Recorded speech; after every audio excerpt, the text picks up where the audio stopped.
Welcome. चलो आज पहला लेक्चर ले रहे हैं हम। पहला लेक्चर है तो आपको एक बात तो समझ लेनी चाहिए। अगर आप आईआईटी जेईई की तैयारी कर रहे हो या फिर आप स्टेट एंट्रेंस एग्जाम की तैयारी कर रहे हो, स्टेट एंट्रेंस यानी एमएसटी सीईटी, महाराष्ट्र के लिए एमएसटी सीईटी है। स्टेट लेवल एग्जाम्स अलग से ली जाती है एंट्रेंस एग्जाम, और नेशनल लेवल यानी आईआईटी के लिए, एनआईटी के लिए, ट्रिपल आईटी के लिए जो एग्जाम ली जाती है वो होती है आईआईटी जेईई मेंस, और उसके बाद जेईई एडवांस होती है।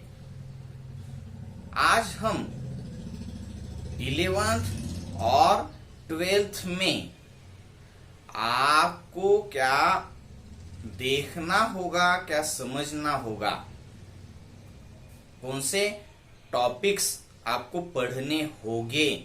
11th में कौन से टॉपिक पढ़ने होंगे और 12th में कौन से टॉपिक्स पढ़ने होंगे, इस पर डिस्कस करेंगे। और नेक्स्ट लेक्चर में हम एक टॉपिक चूज करके पढ़ाई शुरू करेंगे। ओके, तो आप समझ लीजिए आपको कौन से चैप्टर्स देखने हैं। मैथमेटिक्स में आईआईटी जेईई के सिलेबस को हम देखेंगे। इसी के साथ हम स्टेट एंट्रेंस एग्जाम यानी एमएसटी सीईटी के भी टॉपिक्स को देख लेंगे। 11th में और 12th में दोनों में आप कंबाइन देखेंगे। Math solutions for everyone. कि कौन सी यूनिट्स यानी टॉपिक्स आपको देखने हैं। मैं यहाँ पे ऑलरेडी लिख के रखा है मैंने, syllabus for JEE mains, JEE mains. अब उसके आगे जेईई एडवांस भी होती है, मगर आपको यही समझ लेना है कि जेईई मेंस में जो टॉपिक्स आपके सामने है वही टॉपिक्स आपको जेईई एडवांस में भी होंगे यूनिट्स, मगर उसकी डीपनेस, थिंकिंग प्रोसेस में थोड़ा सा डीपनेस ज्यादा आ जाएगा, डीपनेस थिंकिंग प्रोसेस बड़ी होगी, मगर टॉपिक्स यही होंगे आपको जेईई एडवांस में भी।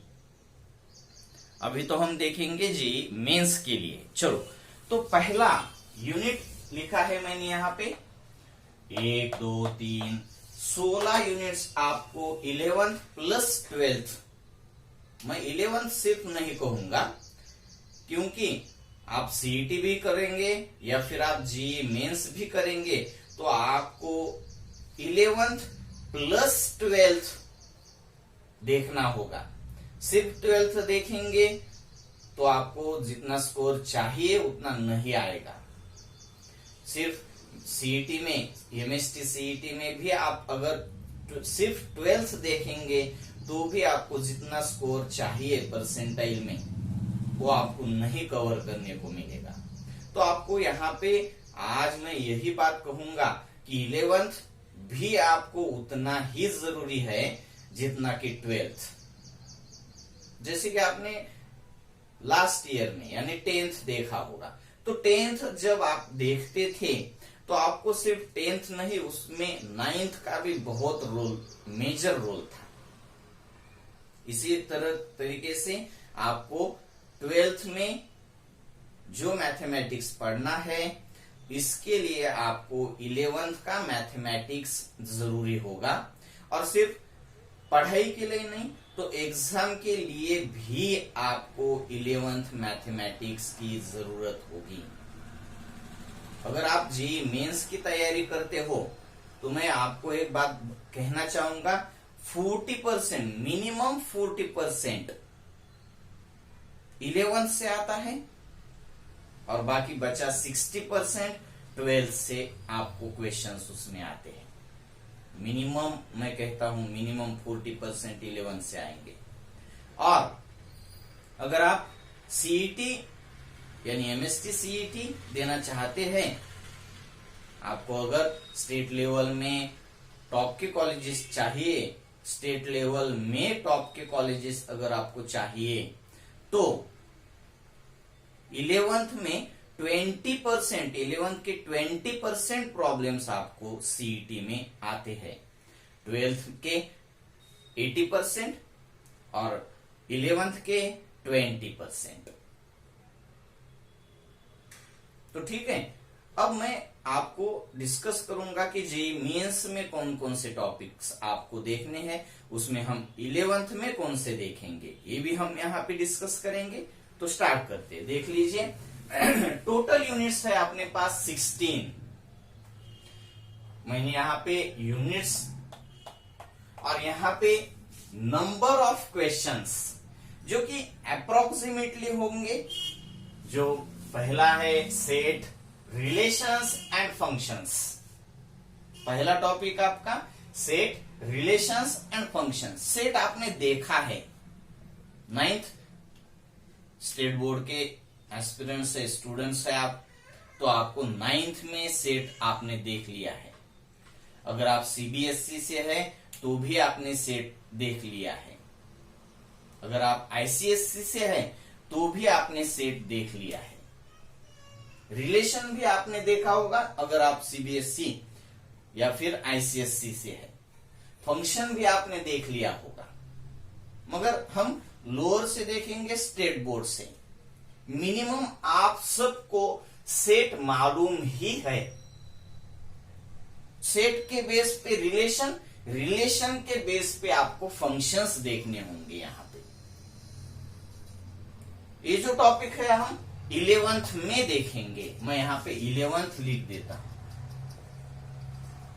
वैसे तो 11th और 12th अलग अलग नहीं देखना है आपको। जेईई मेंस यानी हम क्या करेंगे, फर्स्ट पार्ट में जो हमारा आज से स्टार्ट हुआ है, तो दिसंबर एंड तक 11th के पार्ट्स हम कवर कर लेंगे। ये बहुत इजी होता है, इसलिए हम 11th अभी जून से चालू कर रहे हैं, तो दिसंबर एंड या फिर मैक्सिमम से मैक्सिमम जनवरी 10th तक तो आपका ही 11th के जो पार्ट्स है हम देखने वाले हैं वो कंप्लीट हो जाएगा। ठीक है, अब रिलेशन, सेट, रिलेशन, फंक्शंस जो 11th में हम देखेंगे, आपको उसके बेस पे अप्रोक्सीमेटली 2 तो क्वेश्चंस आते हैं हर टाइम पे। सेट, रिलेशन, फंक्शंस 2 क्वेश्चंस आएंगे, एमसीक्यू होंगे या फिर न्यूमेरिकल वैल्यू बेस्ड भी हो सकते हैं। मैं इसका डिस्कशन आगे जाके करूंगा। क्वेश्चन पेपर का स्ट्रक्चर जो है हम डिस्कस करेंगे, सीईटी का भी डिस्कस करेंगे और जेईई मेंस के पेपर स्ट्रक्चर को भी डिस्कस करेंगे। पहले तो आप ये ज्यादा से ज्यादा ध्यान देकर समझ लीजिए कि आपको सिर्फ और सिर्फ 11th प्लस 12th में 16 टॉपिक्स का ही स्टडी करना होगा। ठीक है, दूसरा टॉपिक है आपका complex number and quadratic equation. Quadratic equation आप सबका हो गया है, मिनिमम मैं कहता हूं स्टेट लेवल से।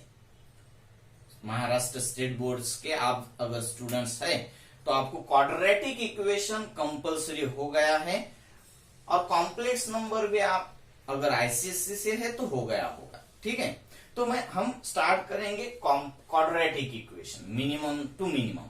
आपको अगर मालूम होना चाहिए तो यहाँ पे सेट आपको मालूम है, यहाँ पे क्वाड्रेटिक इक्वेशन आपको मालूम है। Quadratic complex number, quadratic equation भी हम 11th में देख सकते हैं। 11th में भी ये आप चैप्टर देख सकते हैं, क्योंकि आपको क्वाड्रेटिक इक्वेशन मालूम है तो उसके रिलेशन में हम आगे बढ़ सकते हैं। कॉम्प्लेक्स नंबर हम 11th में देख लेंगे। उसके बाद है मैट्रिसेस डिटर्मिनेंट। डिटर्मिनेंट भी आपका अगर स्टेट लेवल में है आप तो डिटर्मिनेंट आपका हो गया है, तो ये भी हम 11th में ही देख लेंगे। ये छोटे छोटे चैप्टर्स है। डिटर्मिनेंट अगर आपको मालूम है तो आगे जाकर आप मैट्रिसेस पढ़ सकते हो। मैट्रिसेस बहुत इजी चैप्टर है, उसपे मिनिमम 2 क्वेश्चंस हर साल आते हैं। एक तो आता ही है मैक्सिमम, और मिनिमम मैक्सिमम 2 आ जाएंगे। मिनिमम 1 क्वेश्चन कंपलसरी आता है मैट्रिसेस और डिटर्मिनेंट पे। जैसे कि मैंने यहाँ पे मैथमेटिकल इंडक्शन लिख दिया है, एक क्वेश्चन आएगा भी या फिर नहीं भी आएगा, मगर डिटर्मिनेंट मैट्रिसेस जो है उस पर एक मिनिमम एक आ जाएगा। अप्रोक्सीमेटली हम 2 लिख देते हैं यहाँ पे, ठीक है। उसके आगे का चैप्टर होगा आपका permutation and combination.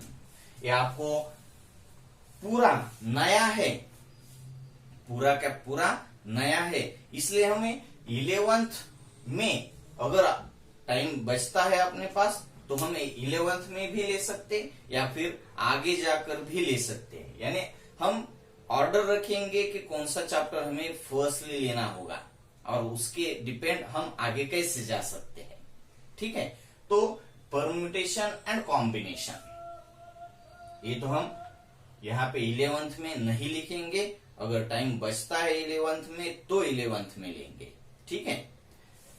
Mathematical induction ये भी हम 12th में लेंगे। ये नए चैप्टर से परम्यूटेशन एंड कॉम्बिनेशन मैं किसके हिसाब से कह रहा हूं, स्टेट बोर्ड के हिसाब से कह रहा हूं। परम्यूटेशन और कॉम्बिनेशन आपको स्टेट बोर्ड में हुआ ही नहीं है, लोअर लेवल देख रहा हूं। सीबीएसई आईसीएसई में इसके कुछ पॉइंट्स आ गए होंगे तो भी आपको ये रिपीट देखना है।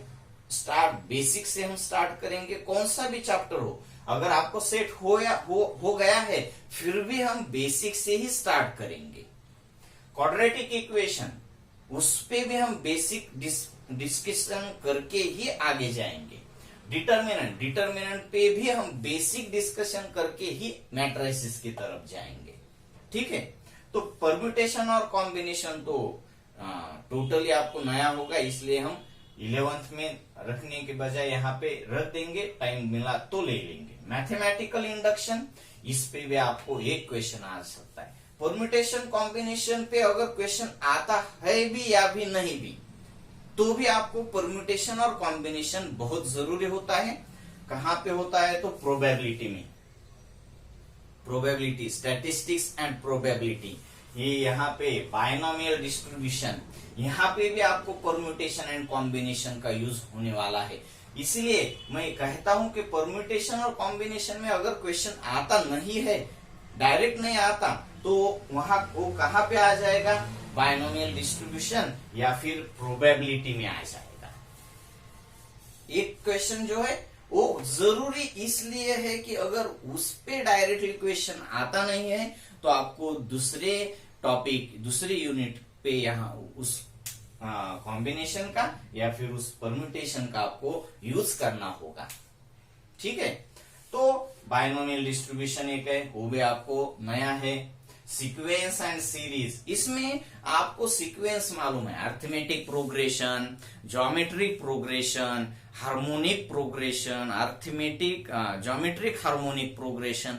इसमें से आपने मिनिमम से मिनिमम अर्थमेटिक प्रोग्रेशन हर बंदे ने पढ़ा होगा, हर बंदे ने अर्थमेटिक प्रोग्रेशन, हर बंदा यानी स्टेट लेवल से, स्टेट लेवल के बंदे को, स्टूडेंट को अर्थमेटिक प्रोग्रेशन हो गया है। सीबीएसई को ज्योमेट्रिक या फिर आईसीएसई को ज्योमेट्रिक प्रोग्रेशन की कुछ बातें हो गई होगी, ठीक है। तो binomial distribution sorry sequence and series हम भी ये यहाँ पे हम 11th में देख सकते हैं, क्योंकि आपको अर्थमेटिक मिनिमम से मिनिमम अर्थमेटिक प्रोग्रेशन आपको मालूम है। उसके आगे हम जाएंगे लिमिट, कंटिन्यूटी, डिफरेंशिएबिलिटी। अब जब आपको सेट मालूम है, सेट के बेस से आप रिलेशन देखेंगे और रिलेशन के बेस से आप फंक्शंस देखेंगे, तो आप आगे जाकर लिमिट कर पाएंगे। लिमिट कब आपको समझ में आएगा, जब आपको सेट मालूम है, सेट के बेस का रिलेशन मालूम है, रिलेशन अगर मालूम है तो रिलेशन फंक्शन का बेस है, सेट रिलेशन फंक्शन, उसके बाद आप लिमिट देख सकते हो। हाँ, ये लिमिट और कंटिन्यूटी हम फिक्स है कि 11th में ही देख लेंगे, लिमिट और कंटिन्यूटी। मगर उसके आगे जो डिफरेंशिएबिलिटी है, डेरिवेटिव, वो हम 12th में देखेंगे। 12th में क्या देखेंगे हम?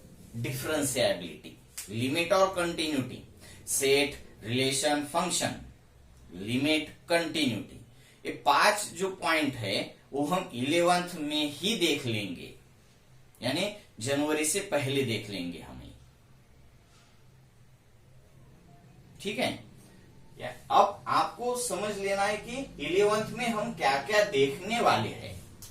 अब इसके आगे जाएंगे इंटीग्रल कैलकुलस, इस पे 3 से 4 प्रॉब्लम्स आ जाते हैं।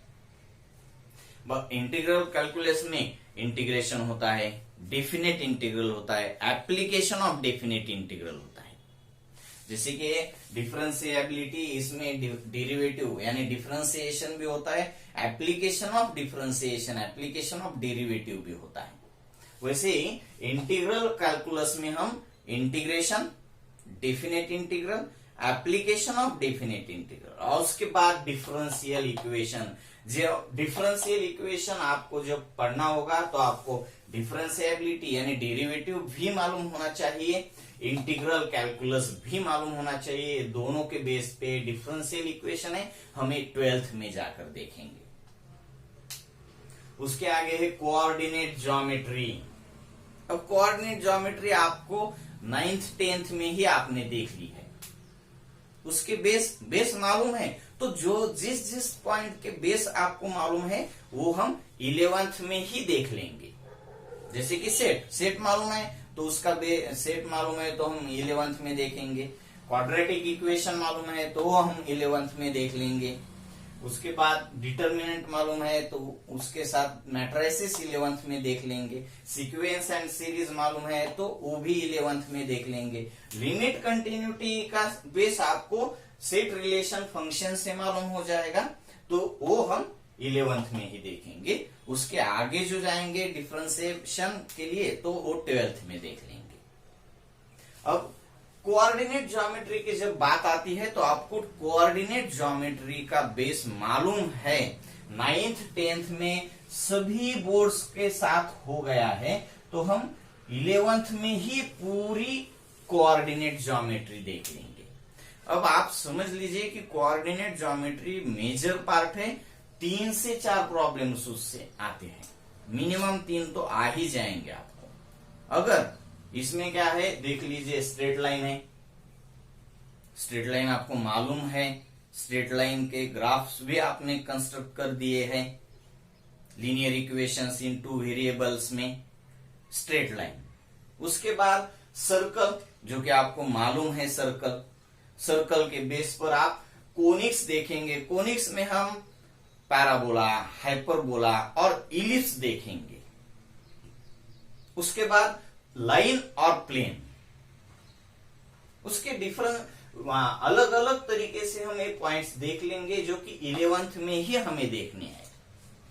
सिंपल है, 11th में हम वही देखेंगे जिसका बेस आपको मालूम है। उसके बाद 3 डायमेंशनल ज्योमेट्री, ये तो इतना सिंपल है, 3 dimensional, vector algebra, statistics and probability, mathematical induction, ये हम कभी भी देख सकते हैं। 11th में भी देख सकते हैं या फिर चाहे तो हम 12th में भी देख सकते हैं, यानी जनवरी के बाद भी देख। आप 11th और 12th ऐसा डिफरेंशिएशन अलग अलग मत समझ लीजिए। 11th प्लस 12th है जो कि आपको पूरा का पूरा चाहिए। ऐसा नहीं चलेगा कि मैंने 11th नहीं कर दिया तो 12th में मैं कवर कर दूंगा। आपको 11th करना ही होगा। हाँ, अगर आप अब नहीं करेंगे तो आगे जाकर जनवरी के बाद तो आपको 11th करना ही पड़ेगा, क्योंकि 11th जेईई मेंस अगर आप चाहते हो तो आपको मिनिमम 35 to 40% प्रॉब्लम्स 11th से ही आएंगे। और अगर आप सीईटी, एमएसटी सीईटी देना चाहते हैं, एमएसटी सीईटी मैं आपको क्यों कहता हूं, क्योंकि अगर आपको स्टेट लेवल में टॉप 5 या फिर 10 10 कॉलेज हम चूज करेंगे। आगे जाकर हम इस पर भी डिस्कशन करेंगे कि कौन से कॉलेजेस टॉप है महाराष्ट्र में। तो अगर आप जेईई मेंस की तैयारी अच्छे से करते हैं तो आपको मेरी गारंटी रहेगी कि आप उस 10 में से किसी न किसी एक कॉलेज में एडमिशन पा सकते हैं। जेईई मेंस की तैयारी इसलिए करनी होगी आपको मिनिमम से मिनिमम। अगर जेईई मेंस की वजह से आपको अच्छे कॉलेज में एडमिशन नहीं मिलता है आईआईटी, एनआईटी या फिर ट्रिपल आईटी से, तो आपको कम से कम स्टेट लेवल में हायर कॉलेजेस जो है, टॉप कॉलेजेस जो है, उसमें तो आपको एडमिशन मिल ही जाना चाहिए। इसी तरीके से हम तैयारी करेंगे। मैं आप सभी को यही कहूंगा कि आप जेईई मेंस की तो तैयारी करते ही रहिए, मगर जेईई मेंस के साथ आप सीईटी होगी, आपकी हो ही जाएगी, सीईटी का व्यू भी आपको रखना है। टॉप कॉलेजेस में ही एडमिशन पाने के लिए कौन से भी कॉलेज में तो एडमिशन आपका हो जाएगा। इंजीनियरिंग कॉलेज में एडमिशन बहुत मिलते हैं, मगर आपको अगर टॉप कॉलेज चाहिए तो आप जेईई मेंस के ही तैयारी कर दीजिए। महाराष्ट्र के टॉप कॉलेजेस आपको मिल जाएंगे। अब आगे फिर यहाँ पे आते हैं 3 डायमेंशनल ज्योमेट्री हम 12th में देख लेंगे। 2 प्रॉब्लम्स आते हैं उसमें, वेक्टर अलजेब्रा एक प्रॉब्लम आ जाएगा, statistics and probability minimum 2 problems आ जाएंगे। अगर अब मैं यहाँ पे एक बात कहूंगा, प्रोबेबिलिटी है ना, तो बाय कॉम्बिनेशन भी यहाँ पे यूज होगा या फिर परम्यूटेशन भी यहाँ पे यूज होगा। तो ये प्रॉब्लम भी यही पे मैंने ऐड करके रखा है 2 प्रॉब्लम्स, ठीक है। उसके बाद मेजर पार्ट आता है कि बहुत मुझे इंटरेस्टिंग लगता है और मैं हर बार इसी के साथ शुरुआत भी करता हूं। मैं जब जब शुरुआत करता हूँ 11th की या फिर 12th भी स्टार्ट करना होता है तो मैं इसी पे आगे रुकता हूं, क्योंकि अगर कौन सा भी स्टूडेंट हो वो अगर ट्रिग्नोमेट्री में अगर तैयार होता है तो मुझे उसको बाकी के बातों में ज्यादा समझाने की जरूरत ही नहीं पड़ती। हाँ, उस पे प्रॉब्लम्स कम आते, 2 ही प्रॉब्लम आएंगे, मगर जो बंदा ट्रिग्नोमेट्री को अच्छे से समझ लेता है, ट्रिग्नोमेट्री उसको कौन सा भी प्रॉब्लम्स उसको इजीली सॉल्व करने को आता है, मैं सब आपको बताऊंगा। ट्रिग्नोमेट्री में तो आप स्टेट बोर्ड हो, सीबीएसई हो या फिर आईसीएसई हो, आपने सबने ट्रिग्नोमेट्री पढ़ी है, तो ट्रिग्नोमेट्री से ही हम स्टार्ट करना चाहेंगे, ठीक है। तो ट्रिग्नोमेट्री में जो बंदा अच्छा है वही बंदा या वही बच्चा ये पूरा कर सकता है, पूरा की पूरा। ट्रिग्नोमेट्री जो बच्चा अच्छे से करेगा उसको पूरे मैथमेटिक्स में कहीं भी डिफिकल्टी नहीं आएगी, ठीक है। तो 15th यूनिट मैंने ट्रिग्नोमेट्री फर्स्ट लिख दिया है और ट्रिग्नोमेट्री सेकंड भी लिख दिया है। ट्रिग्नोमेट्री फर्स्ट, ट्रिग्नोमेट्री आपको मालूम है, इसलिए हम 11th में देखेंगे ट्रिग्नोमेट्री का पहला पार्ट। उसमें भी 2-4 पॉइंट्स होते हैं, मगर मैं यहाँ पे डिस्कस नहीं करूंगा। जैसे कि एंगल्स एंड डिस्प्लेसमेंट होता है, कंपाउंड एंगल्स होते हैं, अलाइड एंगल्स होते हैं, फैक्टराइजेशन डिफैक्टराइजेशन फॉर्मूलेज होते हैं, ट्रायंगल के बेस्ड हाइट डिस्टेंस के फॉर्मूले यूज करके भी हम कुछ प्रॉब्लम सॉल्व कर देंगे। और उसके बाद 12th में हम जाएंगे ट्रिग्नोमेट्रिक फंक्शंस की तरफ, उसमें इक्वेशंस होंगे, उसके जनरल प्रिंसिपल सॉल्यूशंस होंगे, इनवर्स ट्रिग्नोमेट्रिक फंक्शंस के प्रिंसिपल सॉल्यूशंस होंगे और उसके बेस कुछ रिजल्ट जो प्रॉपर्टीज है उसको हम देख लेंगे। तो वो सेकंड पार्ट जो है हम 12th के लिए रख देंगे, ठीक है। अब आपको एक बात अच्छे से समझनी होगी कि हमने सिलेबस फॉर जेईई मेंस में देखा है। बच्चे कुछ कहेंगे अरे हमें तो सीईटी के लिए हम देख रहे हैं, तो सीईटी के लिए इससे अलग आपको कुछ करना नहीं है। इससे अलग कुछ भी नहीं करना है आपको 11th अगर आप सीईटी देना चाहते हैं तो सेट रिलेशन फंक्शन आपको चाहिए ही चाहिए। अगर आपको सीईटी आप प्रिपेयर करते हैं तो डिटर्मिनेंट और मैट्रिसेस भी आपको करना ही पड़ेगा। कॉम्प्लेक्स नंबर और क्वाड्रेटिक इक्वेशन के बेसिक कंसेप्ट ही आपको चाहिए होंगे, जो कि हम डिस्कशन में भी कर देंगे चैप्टर लेने के वक्त, और उतना काफी होगा आपके लिए।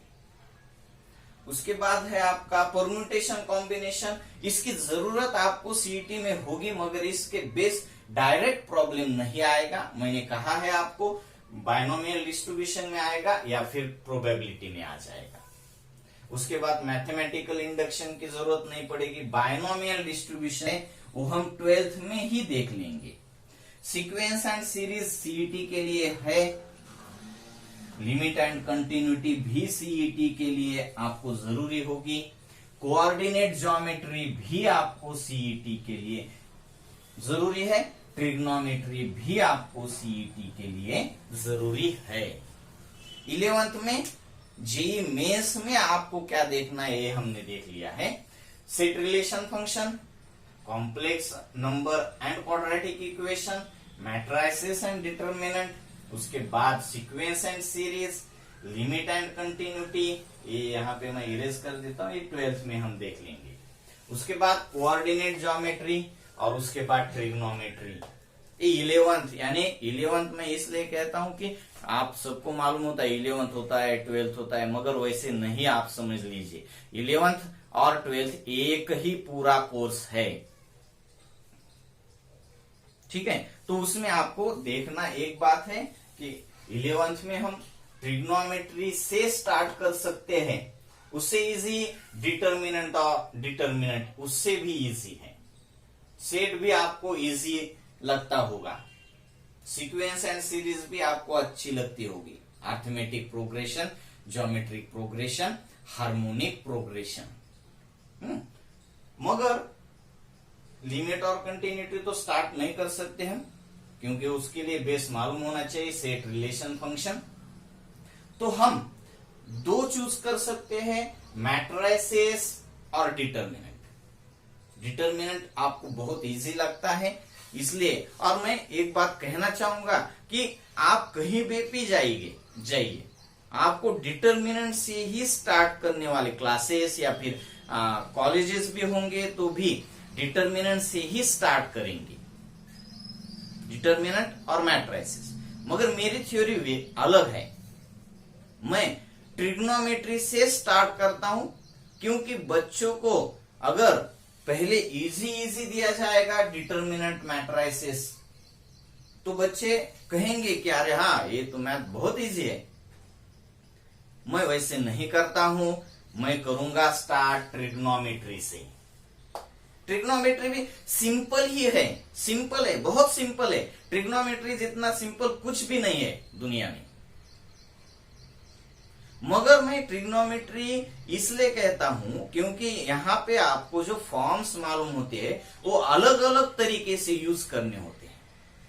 जो भी रूल्स आपको मालूम है, आपने 9th 10th में भी देखा होगा, प्रॉब्लम्स ऐसे होते हैं जहां पे आपको आपका दिमाग लगाना पड़ता है कि अरे ये ऐसे है ना, तो इसको हम किस तरीके से सॉल्व कर सकते हैं। और वही जरूरी बात है मैथमेटिक्स में कि आपको एक बात दूसरी जगह पे कैसे अप्लाई की जाएगी ये समझ लेना बहुत जरूरी होता है, और इसलिए हम ट्रिग्नोमेट्री से स्टार्ट करते हैं, डिटर्मिनेंट ऑफ मैट्रिसेस से नहीं। अगर आपको ट्रिग्नोमेट्री में कुछ दिक्कत आती है, अगर आप दूसरे कोचिंग से कुछ पढ़ते हो, आपको मालूम होता है कि वहां पे तो डिटर्मिनेंट पढ़ाया जा रहा है, यहाँ पे तो ट्रिग्नोमेट्री है, आपको अगर कंपेयर करना है डिटर्मिनेंट मैं कैसे पढ़ाता हूं और दूसरे कोचिंग कैसे पढ़ाते हैं, तो मुझे कमेंट बॉक्स में आप लिख कर दे सकते हो कि सर डिटर्मिनेंट स्टार्ट कर दीजिए। मगर मैं एक बात कहूंगा कि मैं ट्रिग्नोमेट्री छोड़ूंगा नहीं, मैं अलग से डिटर्मिनेंट के वीडियोस बना के आपको प्रोवाइड कर सकता हूं, मगर मेरा पॉइंट ऑफ व्यू जो है वो वही है रहेगा कि मैं ट्रिग्नोमेट्री से ही स्टार्ट करूं। अगर आपको जरूरत है, आपको कंपेयर करना है मैं डिटर्मिनेंट कैसे पढ़ाता हूं और दूसरे कोचिंग इंस्टीट्यूट में कैसे पढ़ाया जाता है, तो आप कमेंट बॉक्स में लिख कर भेज सकते हो। मैं आपको अलग से डिटर्मिनेंट मैट्रिसेस के बेस पर से प्रॉब्लम्स आपको देता रहूंगा। उसका भी हम पूरा डिस्कशन करेंगे, पूरे प्रॉब्लम्स लेंगे। मगर एक बात फिर से, ट्रिग्नोमेट्री मेजर पार्ट है। अगर आपको मैथमेटिक्स में कोई दिक्कत रहनी नहीं चाहिए तो ट्रिग्नोमेट्री अगर आपने अच्छे से कर ली तो आप मैथमेटिक्स में 100% तक जा सकते हैं। सिर्फ ट्रिग्नोमेट्री ही जरूरी होगी आपके लिए, ठीक है। तो हम स्टार्ट करेंगे कल से, यानी नेक्स्ट लेक्चर में। ये तो हमने सिर्फ इंफॉर्मेशन देखी है, उस पे हमने ये भी नहीं देखा कि कितने क्वेश्चंस होते हैं। तो मैं एक थोड़ा सा दे देता हूं आपको। इस साल से यानी 2020 से जेईई मेंस में मैथमेटिक्स के 25 प्रॉब्लम्स आते हैं, उसमें 20 प्रॉब्लम्स एमसीक्यू जिसके 4 ऑप्शंस होंगे और सिंगल करेक्ट होगा। जेईई मेंस के लिए हम डिस्कस कर रहे हैं। और 20 प्रॉब्लम्स एमसीक्यू और 5 प्रॉब्लम्स न्यूमेरिकल वैल्यूज यानी उसके ऑप्शंस आपको दिए नहीं जाएंगे। 20+5 5 प्रॉब्लम्स ऐसे होंगे जिसके ऑप्शंस आपको दिए नहीं जाते हैं। उसके लिए आपको खुद से ही प्रॉब्लम सॉल्व करना होता है और उसका आंसर लिख देना होता है। इसके बारे में हम ज्यादा डिस्कस करेंगे जब जरूरी होगा तब। सीईटी में मैथमेटिक्स में 50 प्रॉब्लम्स आते हैं, जिसमें से 11th का 20% यानी 10 प्रॉब्लम्स 11th से आएंगे और 40 प्रॉब्लम्स यानी 80% प्रॉब्लम्स 12th से आएंगे। 50 क्वेश्चंस होते हैं, उसके लिए 100 मार्क्स। ये बाकी बातें हम डिस्कस करते रहेंगे ऑफलाइन क्लासेस में, क्योंकि यहाँ पे हम सिर्फ यही देखने, पहला लेक्चर था, पहला इंफॉर्मेशन आपको देनी चाहिए थी, इसलिए हमने डिस्कस कर दिया है। तो आप, मेरी रिक्वेस्ट रहेगी आपसे कि आप चैनल को सब्सक्राइब कर दीजिए। जैसे ही मैं आपको वीडियो लेक्चर्स व्हाट्सएप के जरिए भी आपको मैं भेजता रहूंगा, या फिर आप सीधा सब्सक्राइब करके भी आप लेक्चर्स देख पाएंगे। Okay, bye.